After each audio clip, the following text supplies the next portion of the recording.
Kolegica magistrica Urška Klakočar Zupančič, izvolite. Hvala lepa.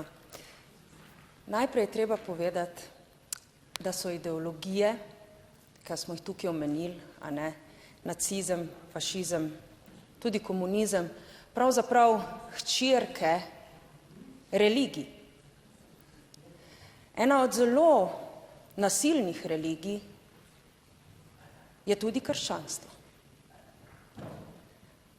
V imenu krščanstva, v imenu Boga krščanskega, je umrlo na tisoče in tisoče in tisoče in tisoče in tisoče in tisoče in tisoče in tisoče ljudi. Na grozljiv način včasih, skozi stoletja. Ne samo v križarskih vojnah, umirali so na grmadah, živi zažgani, obešeni, razčetverjeni. In ideologije so se pravzaprav rodile iz nasilnih religij. Tako da nacizem in fašizem pravzaprav svoje ideje in pa svoja dejanja črpa iz stoletij nasilja, kar so delale religije. Tukaj moramo vedeti, kaj pravzaprav to je in zakaj se danes pogovarjamo, o čemer se pogovarjamo. Krščanstvo je seveda doživelo skozi stoletja razvoja naše civilizacije temeljit preporod. Veliko je bilo razkola v krščanstvu, ko se je krščanstvo razklalo na pravoslavno in pa katoliško vejo. In potem, kar se je zgodilo z reformacijo. Ena zelo pomembna stvar je bila reformacija. Ker z reformacijo se je spremenilo tudi katolištvo. Tako da moramo vedeti, ne, da pravzaprav vse te, kot so rekla, religije in pa potem iz njih izhajajoče ideologije so v svojem bistvu pravzaprav precej nasilne. Ampak to, kar se je potem zgodilo v 20. stoletju, v Nemčiji in v Avstriji, je pa tragedija neizmernih razsežnosti. Veste, jaz sem bila pred kratkim v taborišču Auschwitz-Birkenau in tisto, kar sem videla, me je pretreslo do kosti. In ko sem tam gledala dokumentarc,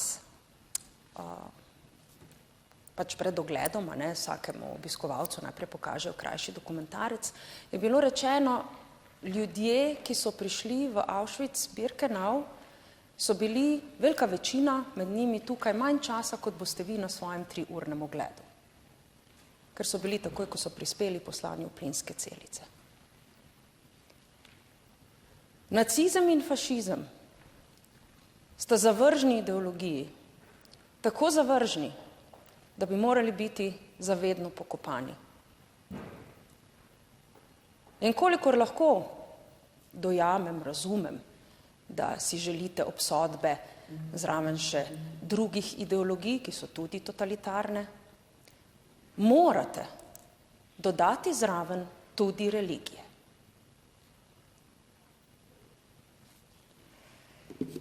Veste, pravzaprav ne gre zdaj za to, ne, da bi obujali dogodke iz 2. svetovne vojne ali pa pred 2. svetovno vojno.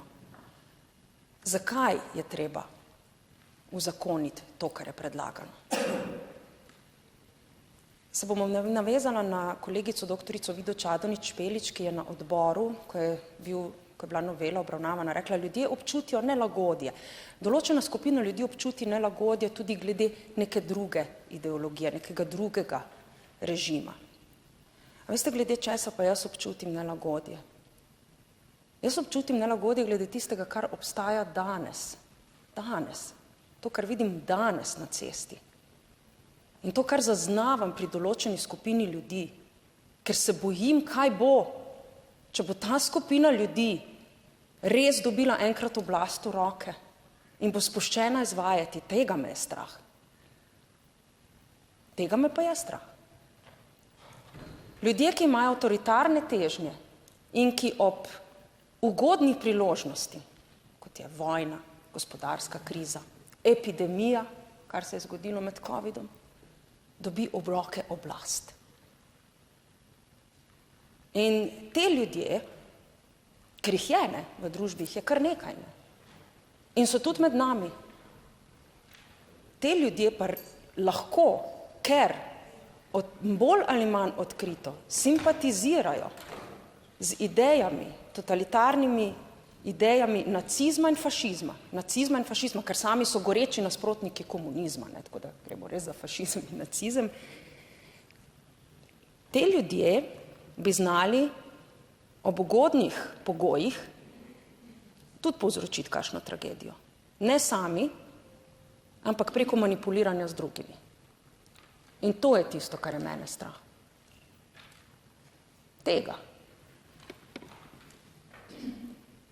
Žal smo videli v prejšnjem mandatu, kako so bili neonacisti označeni za, kaj že, bisere. Videli smo, kako se je neonacistična organizacija lahko vpisala v seznam društev, ki delujejo v javnem interesu. Mislim, če koga ob tem ne zmrazi do kosti, mene zmrazi. Res. Zaradi tega, ker vem, kakšen je človek v svojem bistvu in ker vem, da ljudje, ki izražajo takšno simpatijo in ljudje, ki so v svojem bistvu avtoritarni in ki ne izbirajo sredstev in ki to tudi pokažejo in ki znajo manipulirati z drugimi, taki ljudje so nevarni, izjemno nevarni.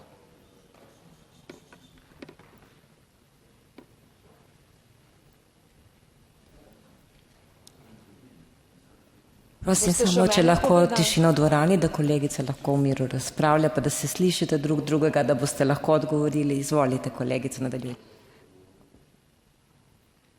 Saj ne želim zdaj, ne vem, biti, ne vem kaj vzbujati, ne vem kakšne dramatičnosti, ampak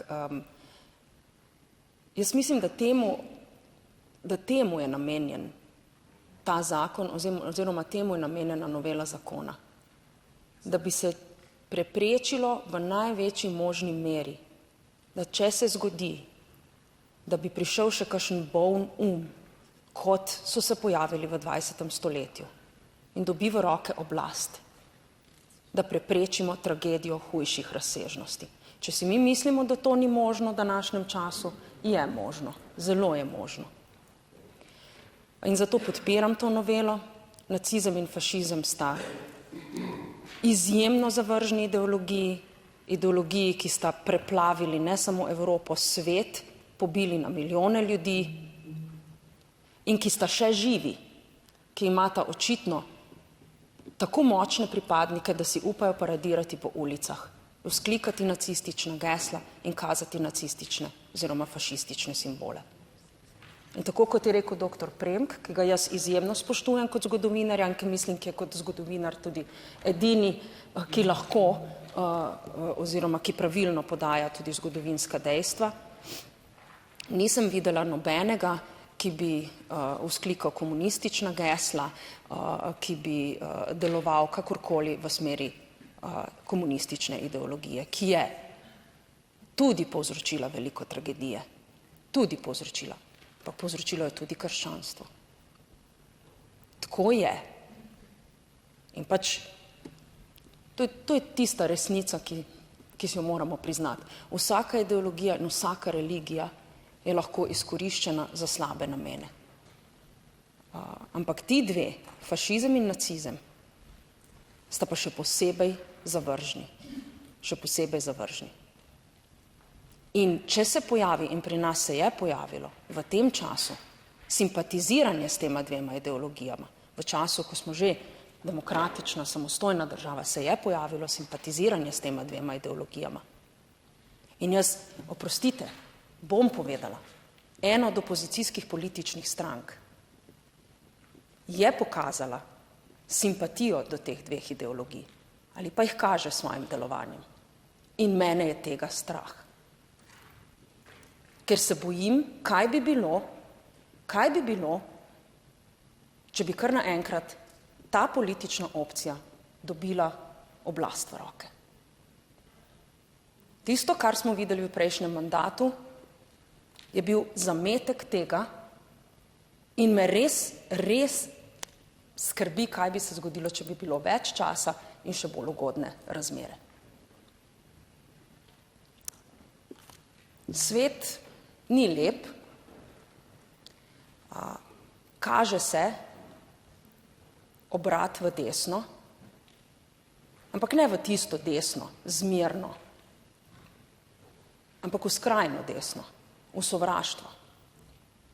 In to je to, kar me skrbi, se samo kolega Hoivik tukaj, pa upam, da me sliši. To je tisto, kar me skrbi. Ne tradicionalne desne vrednote. Mene skrbi sovraštvo, ki se seje po svetu in ki ga izraža tudi vaša politična opcija. Izjemno me to skrbi. V prejšnjem času, v času prejšnje vlade se mnogo ljudi ni počutilo varno. Res ne. Ne, ni se. In pa jaz razpravljam, kolega Hoivik, kaj vas... Pustite kolegico, da razpravlja. Dajte ne polemizirati, če se želite prijaviti k razpravi, se lahko prijavite. Lahko se tudi izključite, ampak prosim vas, pustite kolegico, da dokonča. Amandma je na mizi, splošna razprava o amandmaju je povezana z tematiko, govorimo o ideologijah, bilo je tudi pri tem govora in popolnoma legitimno kolegica razpravlja.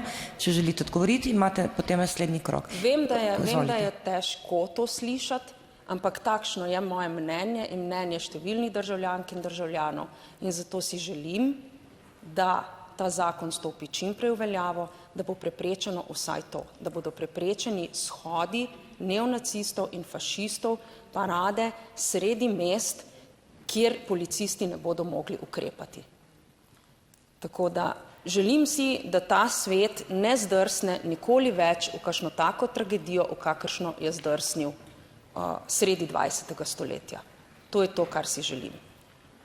In želim si, da nikoli politična opcija, ki je kadarkoli, kakorkoli nakazala simpatiziranje s tema dvema skrajno zavržnima desnima ideologijama, pride na oblast. Tega si ne želim. Ne želim si tega za svoje otroke, ne želim si tega za vaše otroke in vaše vnuke. Ker me skrbi. Skrbi me, če ljudje, ki so simpatizirali, ki simpatizirajo s takimi ideologijami, pridejo na oblast. Zelo. Zato bom seveda z največjim veseljem podprla zakon takšen, kot smo ga predlagali. Hvala lepa. Hvala lepa. Želi še kdo razpravljati? Ugotavljam, da je interes, zato prosim za prijave.